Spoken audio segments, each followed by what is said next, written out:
Fuck them up from the inside. No, I can't join. Only men. Protestant. Trinitarian. Holy crap. They're good guys, right? Trinitarian.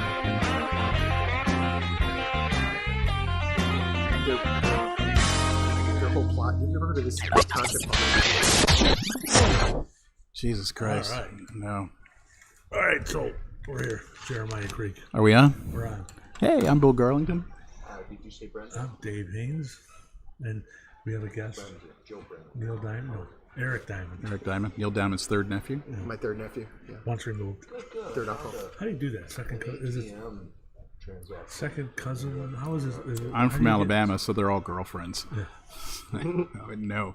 I To be honest. remember when I first met your wife, you said, "This is my wife and sister." There's only one woman standing there. You ever been to Alabama? No. I was there once. I went to somebody and said, "Hey, where can I get a bagel?" And they said, "Down at the pet store, of course." Racist. That's not racist. There are no other races in Alabama. Alabama is a race unto itself. All right, I have news. I have All right. really good news. First of all, I had a damn good day yesterday. Oh, that's good. Yesterday was a very, very good day. I was a guest on the Scottish Rite podcast, the national one, and that landed yesterday. It's going really well. And I found out I'm... Oh, what's the Scottish Rite? You have to explain it to our listeners. who Oh, don't sorry. know. Scottish Rite is part of Freemasonry, and it's a pendant body. Do they know where the treasure is? We all know where the treasure is, Dave. It's in your backyard, and it's in Nick Cage's garage.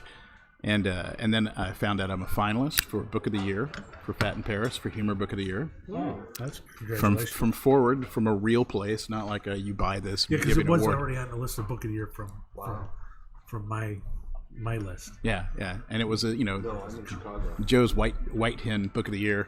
It was a finalist for that. But this is a real one. This is Forward Reviews. They're the people that bookstores and libraries pay attention to. So let's hope that works out. And then I had an interview yesterday with Joe Bellum, novelist, and Lucy Arton, a poet.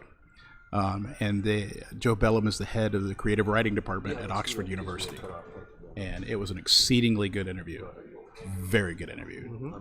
And I just got an email, and I have been accepted to the creative writing program at Oxford fucking University. Congratulations. I am about to become an insufferable bastard. Hogwarts. Well, not that you weren't before. Hogwarts. That's right. It's going to Hogwarts. The place where they meet, not that I'll go there twice, but I'll do most of it online, but the place where they meet is literally steps away from the house of the guy that put together the original Oxford English Dictionary. And they still have the cubby holes and all that stuff, right? I guess. Crazy guy or the professor? The professor. Yeah. Samuel Johnson. I guess. Yeah. Yeah.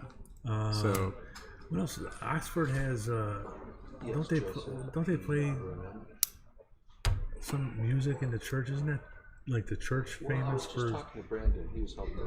they have a lot of music going on there, but I don't know anything they're famous for. I have to So look it Oh, up. they're famous for a lot of stuff. I mean, yeah, I don't know any of it. So, but I will have I'll be a legitimate student there, so I'll have access to everything that you can get. I'll be at the Bodleian Library. Good Lord, and so I'm pretty stoked about this. I have no idea how I'm going to pay for it. You And did this all so that you can just go there and take a picture with the real Oxford English Dictionary in that library, right? that is kind of true. There is a lot of truth in that. So I'm pretty stoked right now. Well, congrats, man. Yeah. I had At 60 years old, going back to school. What am I going to Day do? yesterday. I just drove Where'd you drive to? to here from Tennessee. Oh, I forgot you're in Tennessee. That's right. Yeah. I was in Tennessee all weekend. You could have moved anywhere, You You know what I bought? You could have bought a house in Florida. You could have bought a house on the coast of Georgia. But you moved to Tennessee, man. My kids are having that same, only in a very much louder tone of voice, that same argument. Because they're suddenly realizing they're going to be on their own.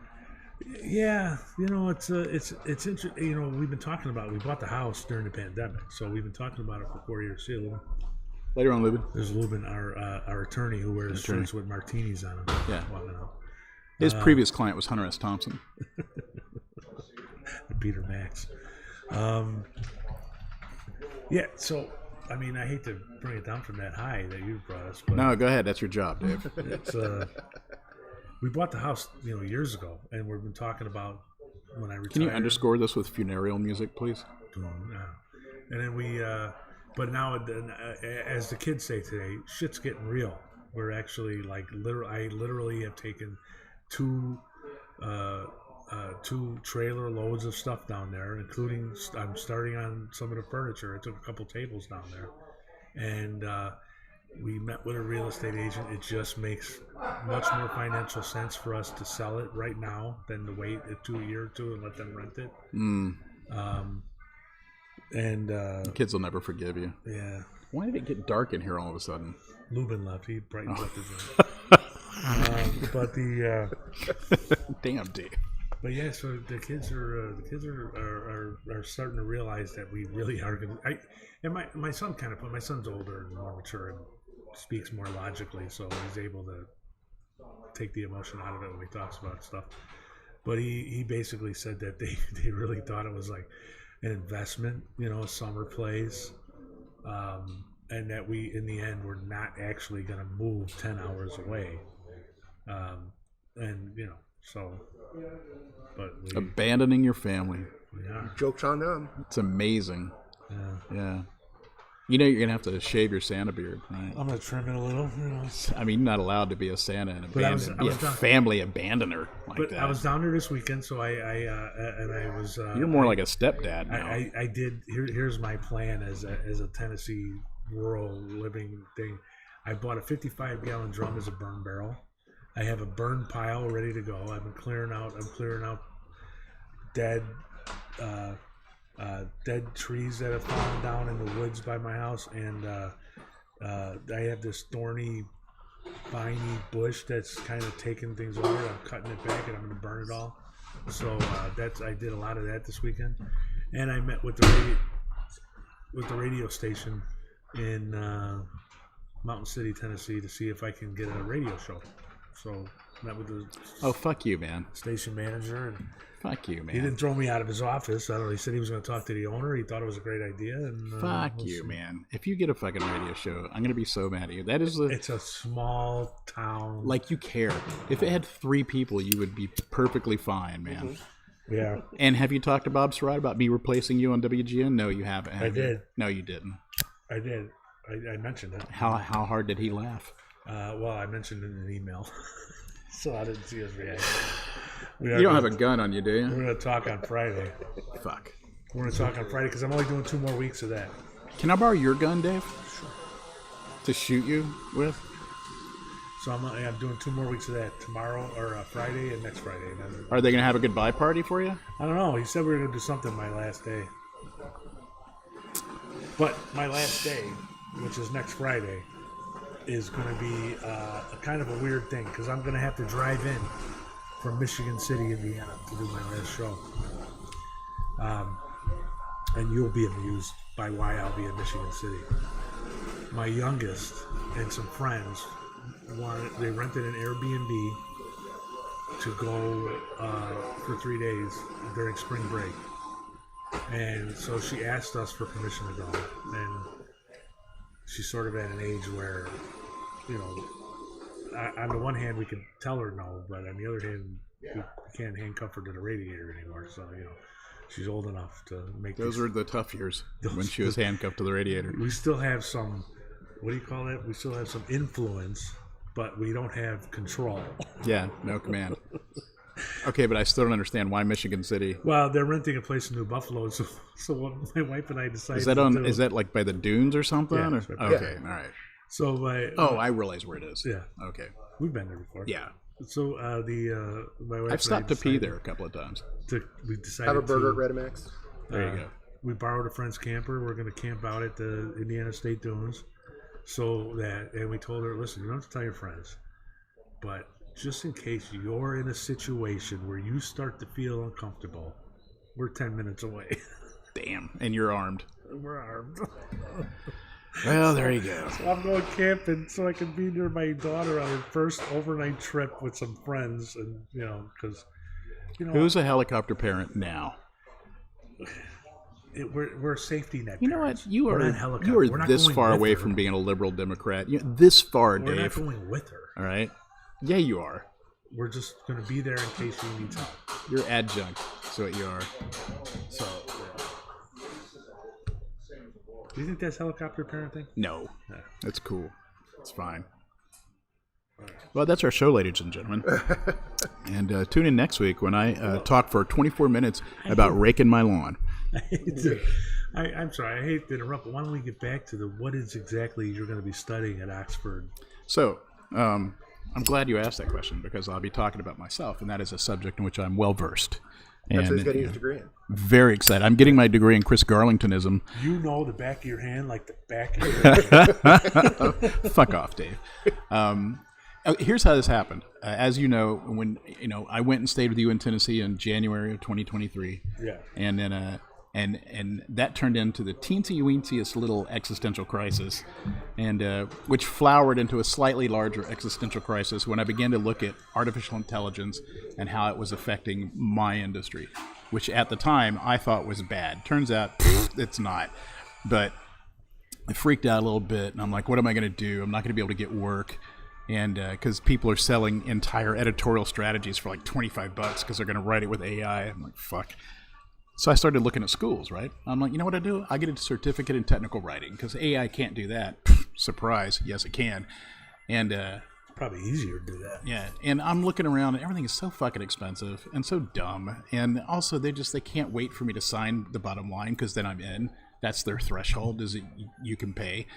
And while I'm doing that, my friend, my buddy, Scott Dayton, who is an incredibly well-educated man, and just recently completed his master's in business something at the Syed School of Business at Oxford University.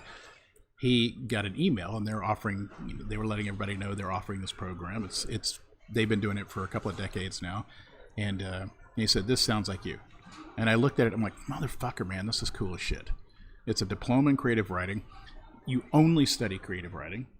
And over the course of 2 years... You don't have to take algebra? Nope, none of that crap. Well, I've already done all that. And Yeah, but you did it in like Alabama. Yeah. Really. Florida, which is worse. They don't have all the numbers. So in Florida, the algebra is Didn't they like ban some numbers? They did. They banned the gay numbers in Florida. in Florida, it's like Mickey Mouse leaves at his house at 12:30, and Donald Duck leaves his house at 12:45. They pass each other. Why are trans people ruining our libraries? Answer below. Anyway, I saw it and I'm like, that really sounds cool. And then I called Scott and I'm like, this sounds great, but I don't qualify. And also, it's got to be incredibly expensive. He's like, it's actually not that expensive. I'm like, what do you mean? He goes, check it out. It's a little over £5,000, which is a little over $7,000 for 2 years at Oxford. So I don't know, socialism. I don't know how come it's cheap like that, but I can afford it. And They had no overhead. You can get a scholarship. It's all online. I hope I can get a scholarship. They have no overhead. They don't have to insure you. They don't have Well, to. all the other ones are online too, but they're like $15,000 because it's America and it's a profit business. Theirs isn't a profit business. So I'm like, well, I'll never qualify. He goes, it is competitive, and it is. It's very competitive. I have to submit writing samples. I got to have references. It was not easy. And then I had an interview yesterday with this novelist and with the poet, and they were the head. He's the head of department. She's the head of the tutors. She's head of the what? Tutors? Not with a D, with a T. Yeah. She just kept saying, "Off with your head! Off with your head!" And they just all I can say is it was one of the best interviews of my life. Like I wasn't an arrogant. Did you try to rhyme everything I for a poet? tried to speak in a British accent the entire time. In iambic pentameter? So over the course of this 2 years, we go through various forms of creative writing: fiction, journalism, poetry, drama, and script writing and everything. And for each one of these sections, they bring in very well-known professionals who are experts. So I'll be spending time with these people that are novelists, people that are poets, people that are playwrights, and people that work on movies and TV shows in Great Britain. And then they will critique my work, and we'll get like one-on-one stuff with those guys. And then I'm a cohort, which means I'm with a group of 18 people, and we stay together as the same group for the whole 2 years. And then there's one person who is a tutor that's like my direct report, and that person is specifically my guy that reviews all my work, and I stay with that guy for the 2 years. And then there's the amount of writing that I have to turn in is enormous. It's a huge amount of writing, and in the end, it's not a written exam like in every other class. At the end, I have to turn in it's like a master's degree. I have to turn in a huge piece of work, and they critique that, and that's how you get the diploma. And then I get the diploma, which is enough to get me into a master's program if I wanted to go, but I don't. Basically, I'm just going to throw it on my resume and say, I went to Oxford, go fuck yourself. So essentially what they call a diploma is, in America, would be called a degree. No, actually, it's a certificate. Oh. It doesn't count as an actual degree. Yeah, but most people are just going to see that. They're not going to really look further than that. It'll work for me for getting jobs and stuff. Yeah, and but it won't count as an undergraduate degree. But don't tell my wife that. She hasn't figured that part out yet. And I can just barely afford it, man. I can just barely afford it. So, I mean, not that I'm not going to look out to our group for a scholarship and everywhere else I can, but we'll see. So that's why I'm going. I'm going mostly for two things. One is validation, because I don't have a degree of any kind, and two, because the community of people that you're introduced to, networking. It stays. I asked them this question. I was like, what's it like after the 2 years? And they say it's like you joined a club. Like it's not just the alumni. It's the people that were in your group, the 18 people in your group. You guys are a lifelong group of close-knit professionals in this industry. And so I'm really looking forward to that too. So, but are they now, how many people are from outside of Great Britain that are a lot in the program? There plenty of, I don't know, I have an exact figure, but there are a lot of people that they're from Australia, they're from the Middle East, they're from Asia. There are people from all over the world that are going to be part of this program. And it's asynchronous. I won't have to be up at 3 a.m, to attend a class or anything. But I do have to go over there in the summer of 2025 for 2 weeks. And then I think again in the summer of 2026, and then for graduation. So I got to figure out how to pay for that shit too. Well, it doesn't come with the, they don't send you a first class plane ticket on the Concorde with that? Yeah, no, they don't. Yeah. But I'm very excited about it. I'm mostly excited because I know that it was competitive. And so I really feel really validated about crossing that threshold. I did turn in a hell of a good piece of writing. It was an excerpt from one of my books. And like I said, I wish I'd recorded that interview. It was me at my absolute best. No swearing? No swearing. Actually, there was a little swearing. But I was just, authentic and charming, and they laughed the entire time. Like the entire time. And they kept jumping in on to add stuff to the conversation. Like it quit being an interview. It was just us talking about stuff. That was fucking great, man. Wait, this might sound like a stupid question, but when you said this, it's okay because I'm going to be going to Oxford, so I'll be able to answer that question for you, Dave. You said you submitted an excerpt of your book as you're writing. Did you change anything? No. You just cut and paste? I made sure the grammar was good. No, it was a chapter from the Transluminal thing. I think it was one of the best chapters I've ever written. It's really. I just wondered when people who have written something use it again, do they adjust things? That's all. I wrote this article about Freemasonry last year, and my magazine picked it up this year, and I did have to adjust it for them because I cuss a lot, and the original article was F-bombed all to hell, and so I had to rewrite a little bit because the F-bombs in my articles are rhythmic in nature, and if you take it out, you have to replace it with something, or you have to rewrite the sentence. And but I do occasionally, when I do rewrites, I will change it. Rewrites to take out swear words. I just wondered if you edited something you had already written. No, I didn't tailor it or anything. It was the exact right length, and I think it represented me at my best, and me at what I want to accomplish at the end of this 2 years. You know, you're going to be writing.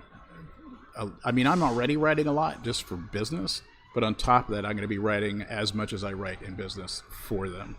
You know, easily 6,000 words a term, and plus whatever that's above the assignments, whatever the assignments are too. So it's going to be a lot of reading and a lot of writing. So you probably won't see me again ever. Yeah. When do you start?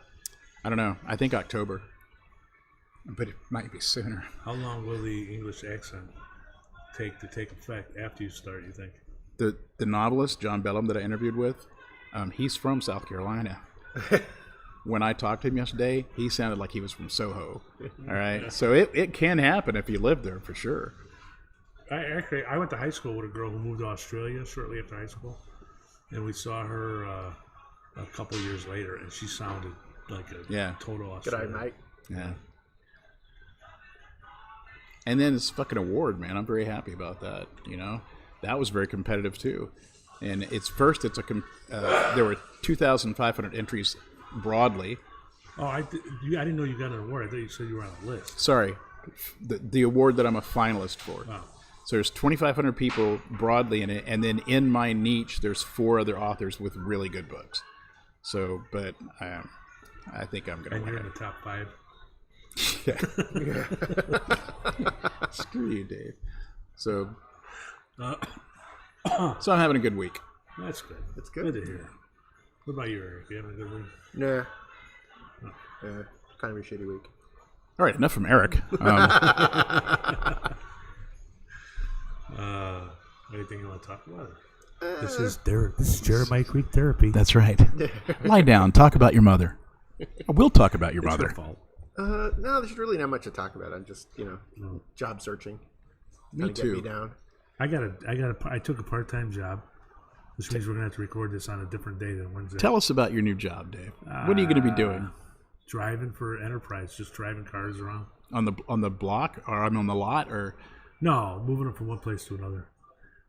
You rent a car at the airport, you drop it off at a different location, they got to return it. what's it pay? Shit.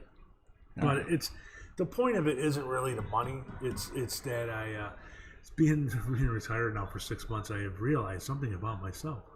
I would be perfectly fine with not having any kind of job as long as I had an unlimited supply of money, because I sit around and I can't sit around all day and do nothing. Now, what I expected to do was to get up and write and do some woodworking stuff and get ready to move. That was my plan. That was my 3 things that I wanted to do. The problem is that I end up getting up, trying to working stuff, and so I end up going out and buying stuff to do, buying wood, buying a tool, buying whatever. So I end up spending. I was been spending a lot of money, and so like now at the end of the month, and I'm also not getting. I didn't realize how hard it was going to be to get used to getting paid once a month as opposed to twice a month. So you get paid at the beginning. Plus, of the you month. get paid less too, right? A little less, not much.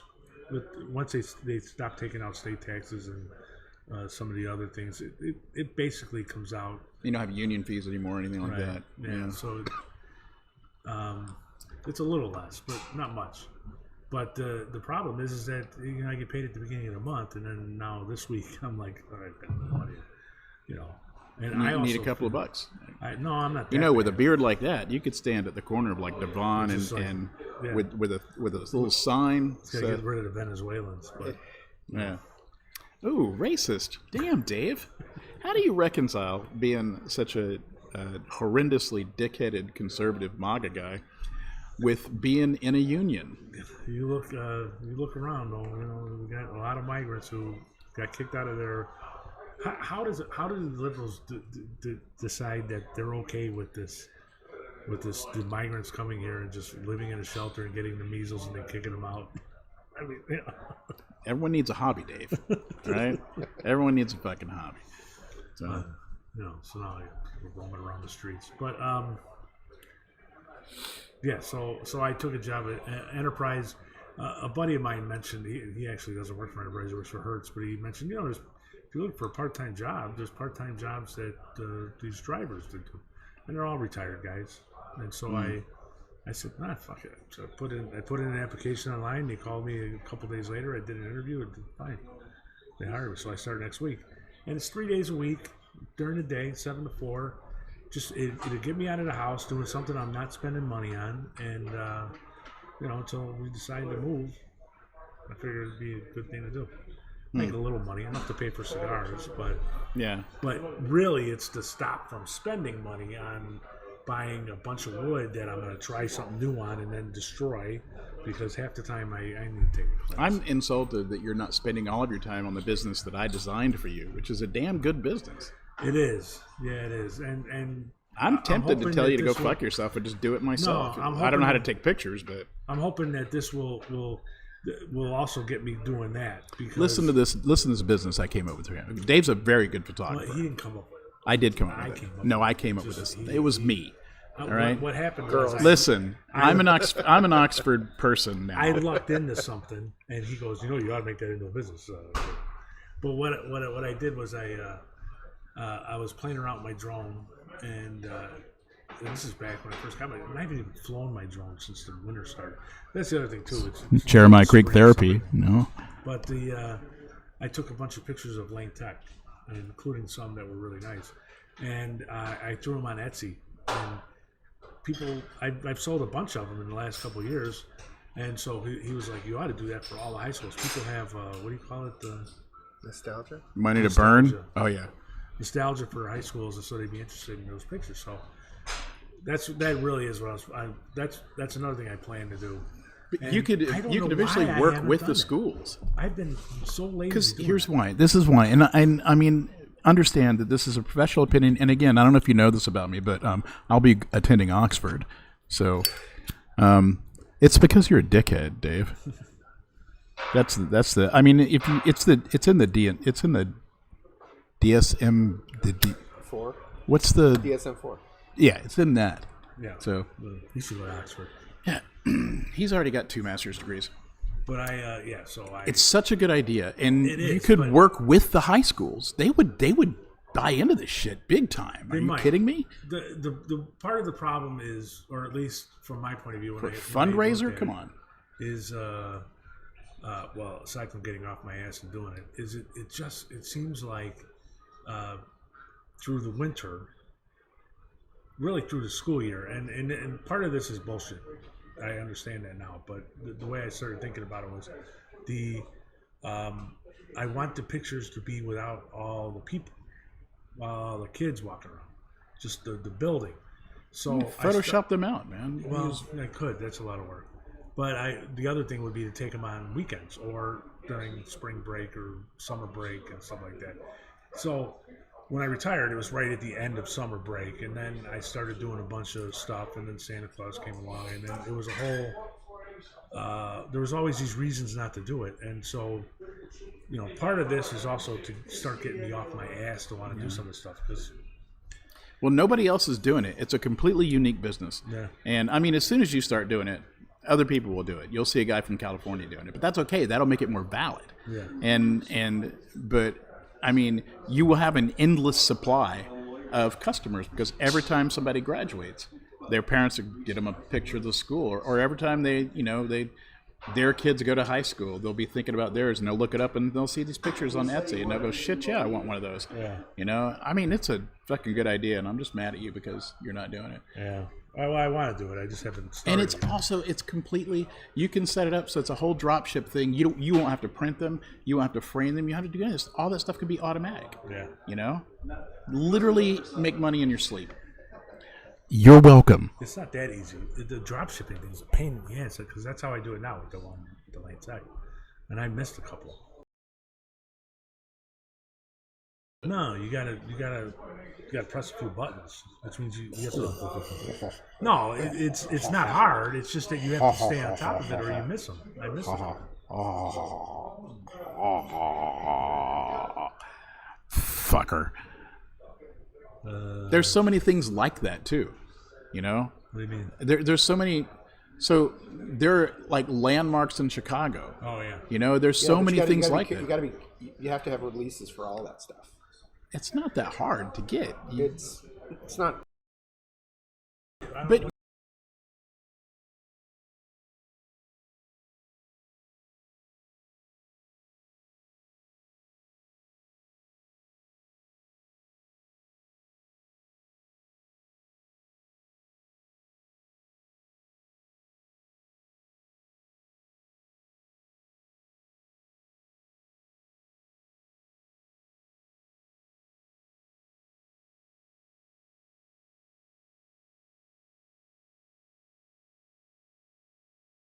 I'm still going to argue with you because I like my I just know position. that anytime we wanted to go out downtown and take pictures for, at the agency, we had to get releases.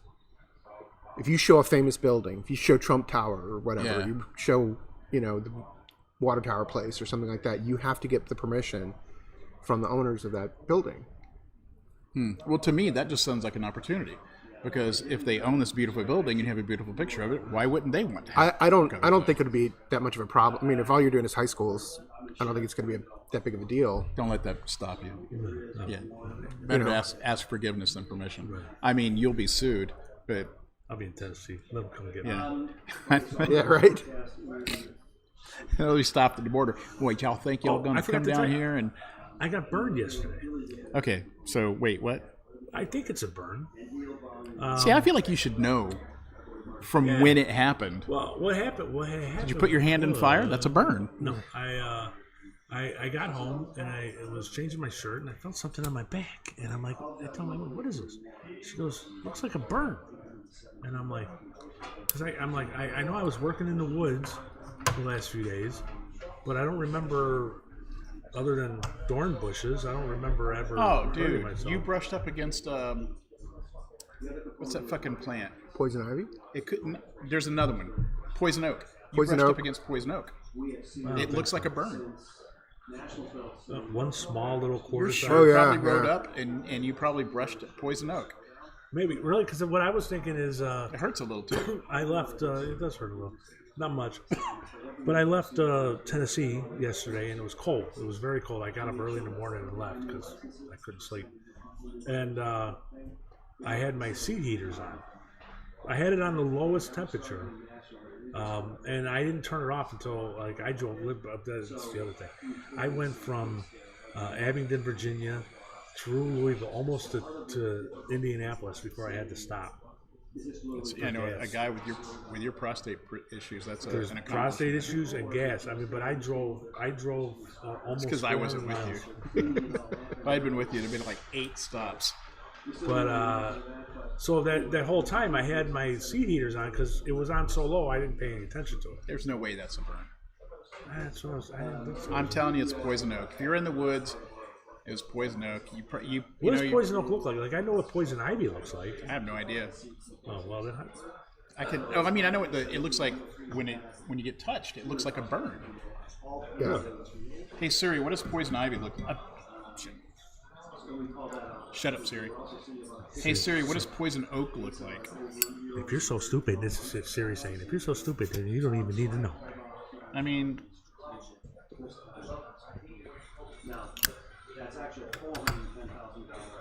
oh here, wait, we should do it so we can put a picture. I'm telling you right now, that's what it was. Well, maybe it's just a little spot. Hey Siri, show me a picture of a poison oak burn.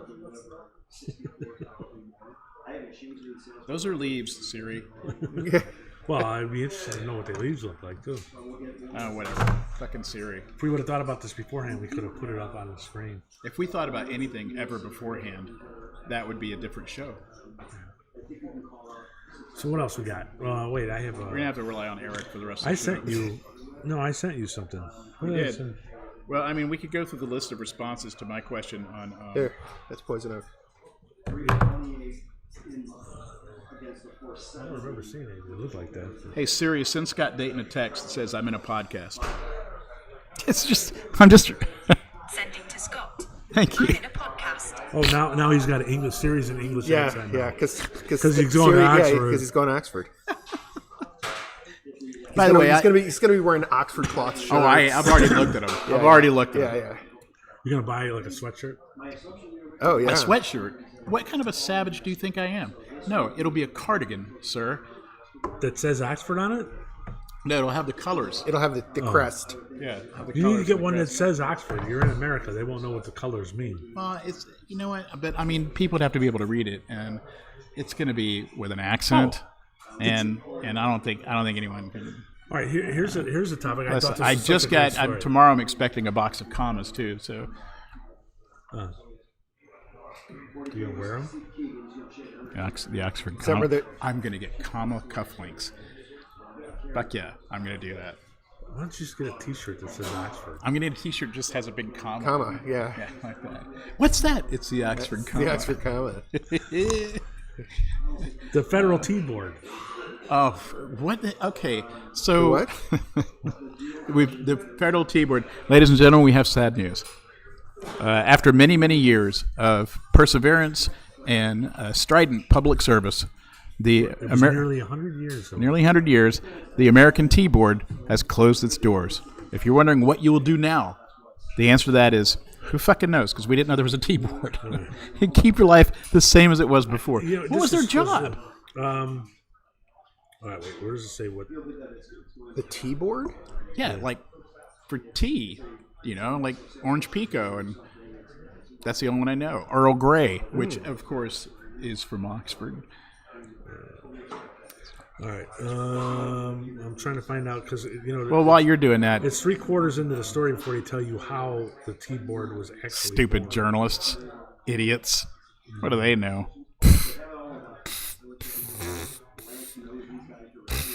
Yeah. Anyway, Eric, what's going on in your life? Well, Dave Well, does research. I'm a member of the nobility. You're a member of the nobility? Yeah, yeah. Oh, what kind of member? I'm the Duke of Footman? Frescany. The Duke of what? Frescany. What the fuck is that? It's where Fresca comes from. More. I'm a Frescan. You're a Frescan. I'm yeah. What does that mean? That means I have a strategic Fresca reserve in my house. I have a Frescan cellar. You have like Fresca going back to the 1970s. 1999 Yeah, Fresca. which is a great Orange year. neon. Yeah. All right. I found a part of the story where they did. We should Back talk to our about regularly history. scheduled I don't know program. why they put the history that they're talking about all the way 3/4 down in the story, but what the hell? So, Dude, who, what, where, why? That's how. yeah, because the Americans were worried that British tea exporters were taking advantage of their less sophisticated American customers. Congress passed the Tea Importation Act of 1897. It's music. Just keep going. No, you're over the microphone. Oh, sorry. I'm back further now. In 1897, and the act created a new federal commission charged with ensuring the quality of the nation's tea supplies. But they okay, so over time, what did they do here? They basically got together a year. They got together every year to taste tea, and yeah, so they just basically. How do you think this is going? It isn't. Yeah. Well, did you know there was a tea board? I'm sorry, are we doing a show now? Yeah. No, I didn't. Ask me another question. I didn't know there was a tea board. I knew there was a I'm coffee into tea board. too. Are you really? Oh, yeah. What's your favorite tea?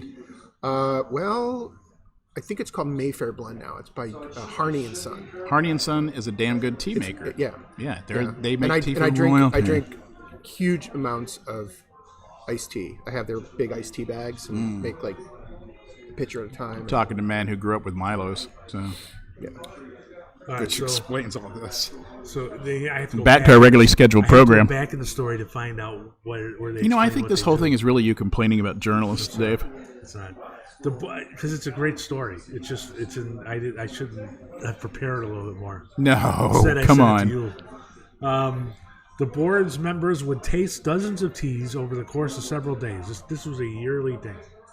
The process was more an art than a science. According to a 1989 Washington Post profile, there was no uniform method for tasting. The warehouse where the tea board gathered was outfitted with pictures of old-timey sailing ships. I love the fact any reporter who uses the phrase old-timey in their report. Yeah. Old-timey sailing ships. Should use that at Oxford. I'm sorry, we use the word ancient. Several kettles for boiling water, boxes upon boxes of teas, and large windows. The board's leader in 1989 was Robert H. Dick. And this is fascinating. yeah, so basically, well, here's the thing about the story. The story talks about the end of the tea board, but the tea board was voted out of existence in 1995. And it continued and continued. By who? Who the fuck voted him out of existence? Harry Was there a Reid. campaign? It was What the Harry hell? Reid proposed whatever it was, the law, to get rid of it. But it took 20 years for it to finally shut down. And That's longer than 20 years ago. As a tea board. They do not say in the story, because the one thing I read for the story was how much does a tea board make. They did not say how much money they got for this yearly gathering. At least like And they were 200,000. They were just testing the tea. They were tea experts. You know, it's funny. There's a tea festival next month at the Copernicus Center over on Lawrence. Not anymore. There's not. Not without the experts. And now that the tea board is shut down. So What's going to happen to the Scone Commission? They're right now. They're in a panic. I can imagine. They're in a right? closed door meeting right now, going, "What do we do without the tea board?" And then somebody else goes, "That's not even an English accent." He goes, "Fuck off, you posh What if there's a dick." coffee board? There was in New Orleans. I know that because they had a tasting house. You can visit the tasting house in New Orleans. Yeah. They did the same thing. They just Those guys were jittery. they just vibrated from one place to another, man. Seneca's 100% real coffee. Yeah. this really is. Yeah, it worked. Got caffeine and everything. Brown. Well, that was fascinating. You know, when we talked about when I sent you the story, you thought it was funny. It was funny. Why are you badmouthing it now? I think Because it you're is. Oxford I think- pretentious. It's not pretentious. It's just tentious. I like how it's a government. You know, it's a regulatory body, Yeah. right? It means those guys have a pension now. Yeah. Well, I wonder. That's a good question. Yeah, see, that's what that journalist should have looked into right there. And you know what else it means? That there are tea lobbyists. Well, What are they going to do now? yeah. Well, his point in the story, which I thought was very good, was talking about, aside from the ridiculousness of the tea board, was talking about how politicians are always running for office saying that they're going to shut down this department, shut down that department, and it just goes to show you that you can't just shut down a government department easily. It takes 100 years. So, How the fuck did it take them from 1995 to now? well, I don't know. I could look it up. And you make What were fun they of me. doing? I mean, okay, I know they were tasting tea, but like, how did they keep getting paid? Well, I think that they. I don't think they were.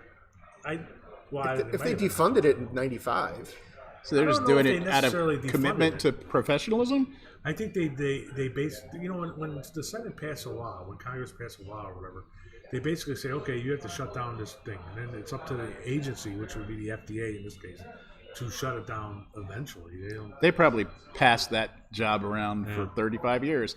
They're just like, well, we need you to shut down the tea organization. Oh, yeah, sure. Yeah, they bring I'm new sure employees. first they like moved it from like the corner office in the in the FDA It's like the building guy. to like the basement, and then they they took away the red You stapler. took my stapler and you took my tea kettle.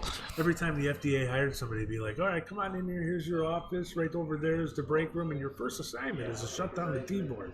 There you go. 10 years later. Then the next new guy, they would just pass it on to him. Well, soon to be a Netflix documentary, I'm sure. I just think it's I just have this picture of like a huge boardroom, with like monitors up with like different kinds of tea and the price of tea and All right, this is like going they like a actually know control the price center. of tea in China, Yeah, right? yeah. They described the room like with the kettles and the big windows and stuff like that, and I swear to God, I had this vision of Flashdance where they did the dancing thing, and you remember those big windows, and it looked kind of dusty and old, and so like in an old college room, performance room, and I figured all these old guys sitting around a table sipping tea in a room like that.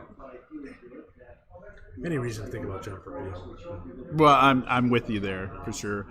All right, what's our next topic? Wait. You said something. Oh, Netflix. Yeah, soon to be a Netflix documentary, yeah, like everything else on Earth. But it clicked on Netflix, so I just Okay, thought, what other commissions do you think there are that are like this that we don't know about? The Oxtail. the donut hole. Well, there is a meat board. Size advisory committee. They have a special tool. Yeah. They measure the donut holes. They get stopped by the TSA every time they fly. Well, you remember Subway got sued because their foot-long sandwiches were only 11 inches long. Yeah, so that is So now somebody. they created a commission to go over submarine sandwich places to make sure that they're the proper length. Oh my God, that is the dumbest thing. That is the dumbest thing ever. It's so dumb. And how can... Yeah, but all those inches add up, right? I mean, I keep trying to tell my wife that, but thousands of feet forgot every who it year. was. I forgot who it was, but I heard somebody complain, and at the time I thought it was a joke, but I don't think they were joking about the fact that whenever you buy a Kit Kat bar and they stamp the words Kit Kat into each one of those little things, the chocolate is removed and they wanted all the chocolate back that they hadn't eaten because the Kit Kat removed part of the chocolate. okay, say all of that again. On a Kit Kat bar, every one of those pieces is stamped with the name Kit Kat. Well, that if it wasn't, there would be a little bit more chocolate in each one. So I remember somebody complaining about the fact of all the chocolate that they lost, even though they were paying full price, and they were removing a little bit of chocolate to write the words. What an idiot. No, we're not removing anything. Yeah, exactly. I mean, can you imagine being a person who's proud of that? I love when people come up with stuff like that because it's like, it's stuff you don't think about. We should sue somebody for something dumb. What could we sue somebody for? Well, first of all, we need to complete our There's list of... that documentary about Pepsi, Where's My Jet? I almost watched love that. Yeah, It's dumb. It's it's one of those things. It's an hour. It's like an hour documentary that could have been like 2.5 minutes. a meme. Or it meme. could have been a segment. It could have been a segment on a show It's about stuff. it's like- because it was an interesting thing. It was an interesting idea. It was not worth the hour-long documentary, but the story was very interesting, and I thought the guy had a good point. See, they It's could have like, it's like the McDonald's coffee in the lap thing. No, that's a real thing. I know it is a real thing, and I get into arguments burnt. all the time with people. As a matter of fact, my wife just brought it up the other day. I can't remember why. Something about coffee, but she brought it up the other day, and she had to stop me because I immediately started saying how I thought that they were right to charge McDonald's that much money, Yeah. and went into the whole legal thing. When that happened, and everybody, that was 93, 92. Yeah. It was back in the day when... I remember looking at this story, and everybody around me was talking about how crazy it was that they would give this woman $4 million for coffee. She got her cooch burnt. And I looked at the lawsuit. I actually went, and it was one of the things that made me wish I would have gone to law school. I went and looked at the lawsuit, and I was like looking, going, "Huh, this makes sense. This really does." Because, okay, just to give a little background, McDonald's had. They were able to show that there was a lot of people that told McDonald's they were making the coffee too hot. Sorry, you don't want to talk about. We can switch. Okay. No. Keep going. And the other thing was the $4 million. So even when you say that, people are like, oh, it doesn't deserve $4 million. $4 million at the time was the amount of money that McDonald's made in profit from the sale of coffee in one day. All they lost was 1 day's profit, and they gave it to her. Makes sense to me. Yeah. You know what other things they could have had in that documentary is the coffee board. Well, the coffee board. First of all, if you want to know who shut down the tea board, it was the coffee board. All right. Remember the woman who entered a radio contest and won for a Toyota, but what she received was a toy Yoda. She was pissed, man. There's a picture of her holding the Toyota, and the look on her face is pure disgust, and the look on the radio guys is just like absolute, like they were still laughing. Oh yeah, it's hilarious. I would ask Siri to look it up, but Siri fucks everything up, so I'm not going to do that. Well, she's English. Well, she went to Cambridge. Yeah, I just think about like all the hoops you got to jump through in legal, like in an ad agency to do a sweepstakes. That's why I don't do them. They rarely do them anymore. Yeah. It's just too much of a pain. This is one of those morning zoo kind of things. Yeah. So it was clearly a joke. Oh, I see. know? Yeah, God. And so, if you and I had a continuing radio show, we would be doing shit like that all the time. We would reverse it. We would say, you can get a toy Yoda, and then we'd give him a car. We'd completely back-ass that thing. But Netflix, you brought up Netflix.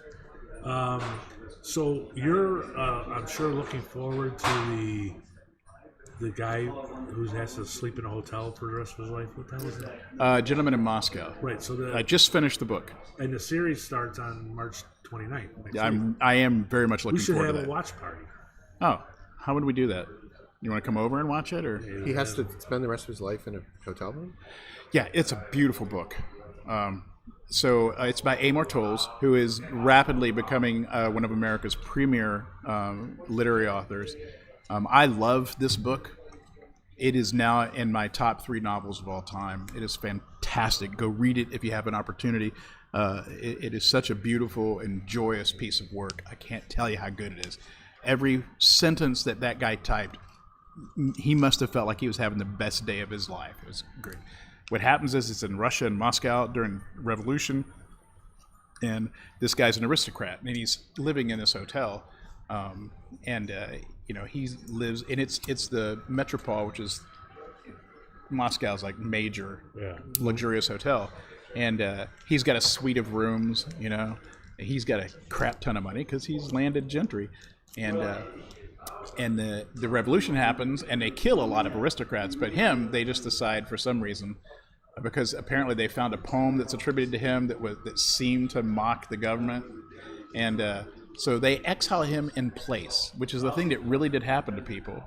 And he could no longer. They took away his suite of rooms and gave him a tiny little room, and he was exiled to this tiny little room and the rest of the hotel for the rest of his life. Could not leave the hotel. So the entire story takes place inside this hotel over 30-odd years. And It is this fucking real, brilliant. This is a true story? Or No, just- it's not a true story. But it is. But the events within the story, the historic events within the story, are absolutely true. But no, this is not a true story. It is so good. I can't tell you how good this novel is, man. It's. I'm right now going through it again, and then I'm going to go through it a third time for notation because I'm definitely going to write about it. It's up there with. I mean, my top books are 100 Years. Love in the Time of Cholera, I think, is one of the greatest books ever written. And for some reason, all of a sudden, I can't think of the other books I love. Wow. But this is one of them. I just read a book that I'd never heard of. Somebody recommended. It was written in, I think, 88 or 89. And it's called Replay. And it's about this guy who dies of a heart attack and wakes up as an 18-year-old college student in his dorm. And basically lives his life over again from that point. And so far they've gone through 4 different lives. So it's really interesting because you... The science fiction one, right? Well, time, I guess, yeah. I guess it would be considered. Alternative reality. Yeah. Yeah. And he, but he gets it. It's interesting because he has all the knowledge of what it starts in 1963. It's when he's 18 years old, and so he immediately, of course, makes a lot of money, and then as they go through the lifetimes, you realize that he tried to meet his original wife. One of the things he hated was that they never had enough money, so he made a bunch of money. Then he tried to go meet his wife so that they could have the life that he would have liked to have had. And then she won't have nothing to do with him because she doesn't believe him. This is a 20-year-old kid with millions of dollars in the bank. And so... How did he make the money? He remembered when he came back, it was right before the Kentucky Derby. He remembered who won the Kentucky Derby, so he made a little bit of money betting on that. And then he made a bunch of money betting on the World Series in Vegas. And then after that, it was all investments. So he made his nest egg betting on a couple of sporting events. And then he remembered, it was 60s, all the, So let's say this happens to you and you go back to the year after you graduated high school. You go back. You wake up and find yourself in 19-year-old Dave Haynes' body. What's the first thing you would do? I mean, strictly talking about investing and all that stuff. What's the first thing you would do? Wow. I don't know how I would get the money. I was wondering about that. I don't know how. I can't think of anything right off the bat that I would bet on. What would you do? I'd buy Apple. Yep, that's exactly what I was thinking. If I can buy into Apple, I'd buy Apple and Microsoft. But you need the money to do that. You don't need that much money, Dave. You don't if need you that had much $200, that would be enough to make you a millionaire today. I had a roommate. I swear to God, this is true. And I occasionally I think about this and look back. And he invented in Microsoft. And I was in the Marine Corps. He was my roommate. So it was in 1989. You're looking at me like I know. No, it was 1989. I was out of Asia, so I was in California. He was my roommate in California. So he invested in Microsoft, and he had been investing in penny stocks and this and that and this and that. And he told me about it and said, "Do you want to?" And I had no fucking money, and I thought he was crazy anyway. And one day he comes driving a brand new pickup truck. My stock split. Yeah. Damn. I remember we had AT&T stock, and I remember when it split, we were like, "Holy fuck!" Like, look at us. We have like $38 now. But I look at guys like that. I think of time that at that time, when I was living in California, I had a guy who was in my platoon who every weekend would leave on Friday night and go follow the Grateful Dead around California. Wherever Grateful, he'd get in his car, he'd drive to wherever the Grateful Dead was, and then camp out. He wouldn't even necessarily go to the concert. Just camp Yeah, out. a lot of people just go to the parking lot and do acid. And he used to invite me to go, and I'd be like, no. Why am I going to want to go do shit like that? That seems like dumb. So I'm going to stay here. Grateful Dead chicks are hairy. And now I look back and I'm like, I don't know what the fuck I was thinking. All I ever did was sit around and maybe go out to a bar or something. And all those guys are tech bros now. Probably, yeah. I'm telling you, they are. I have a friend that invented a peculiar kind of memory storage for chip, a different kind of chip architecture that saved an enormous amount of memory. So you could store a lot more memory in a smaller space in an industry where they're already pretty small. And he was working for this big tech company, and he did this at home.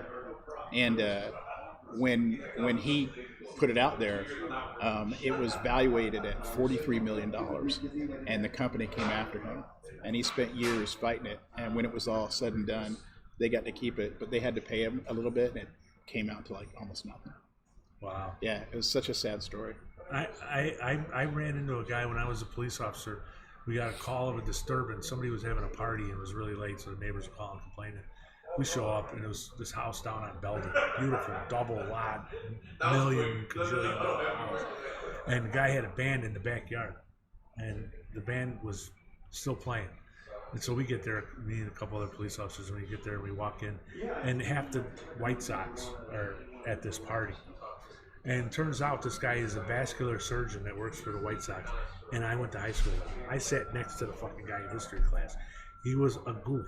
Isn't that infuriating?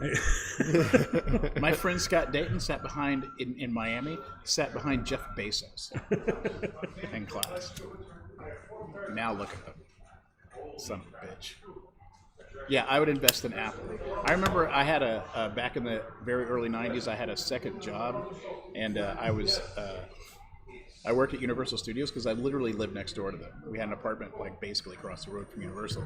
And I saw that they had part-time seasonal jobs open, and so I went and applied for one, and I became a hot dog salesman at Universal. I had to wear one of those stupid-ass uniforms. It was ridiculous. But, the money was okay. And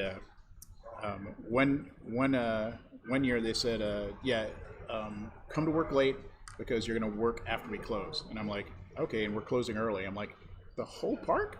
And they're like, yeah, Microsoft had rented out the park. Wow.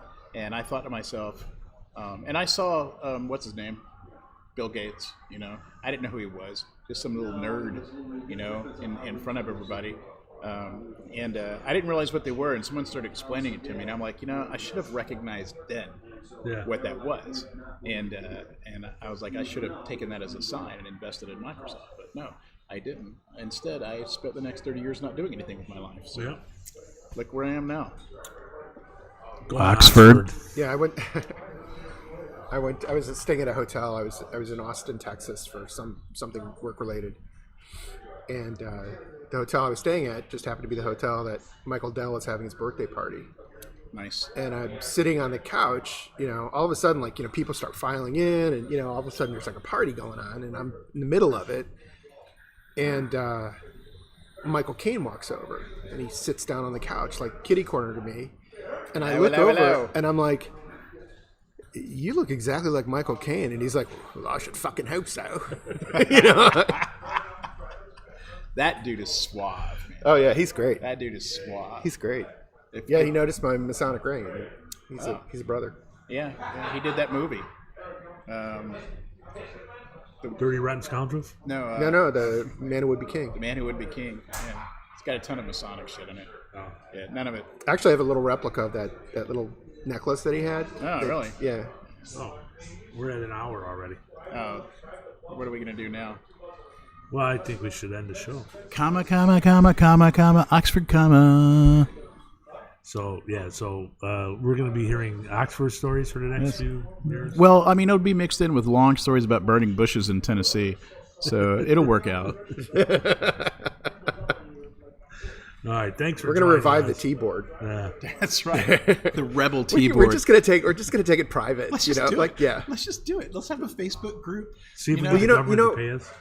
I don't think I ever told you this, but when I was on my honeymoon, we honeymooned in London, and we did afternoon tea every day. I was so charmed. I'd never done afternoon tea before, and so I was so charmed by it. We did it every single day, and ever since then, on our anniversary, we go out for afternoon tea. I'm doing it Tea is awfully good. almost 30 years now. I went to a formal tea in Japan. Are we still on, by the way? Yeah. Okay. I went to a formal tea in Japan, and I spilled tea, and I was never invited back. You don't do that kind of shit. Thank you for joining us. See you Thank you for having